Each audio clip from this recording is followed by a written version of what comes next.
OFW, katulong. Napakababa ng tingin ng iba sa pagiging katulong sa ibang bansa. May iba na nagsasabi na kaya tayo napadpad dito kasi wala tayong pinag-aralan. Medyo masakit sa tenga, lalo't yung nagsabi sa atin ay nagtapos ng college at may trabaho sa Pinas. Pero take note, hindi lahat ng katulong dito sa ibang bansa ay walang pinag-aralan. Maraming nagtapos sa kani-kanilang course pero ito ang pinili nila na trabaho. Bakit?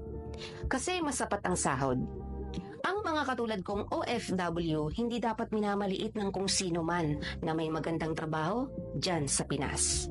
May pinag-aralan kayo, dapat alam nyo kung ano ang halaga namin sa bansa. Ano nga ba? Milyon kaming mga OFW na isa sa nagpapayaman sa bansa natin. Hindi man ako nakapagtapos o yung tingin ng iba na wala akong pinag-aralan, at least alam ko yung halaga ng pagiging OFW dito sa ibang bansa. Real talk.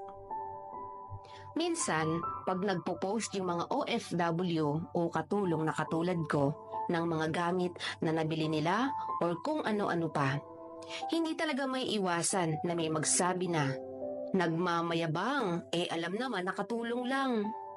Deserve naming ipagmayabang kung ano ang meron kami. Bakit? Unang-una, pinaghirapan namin yon.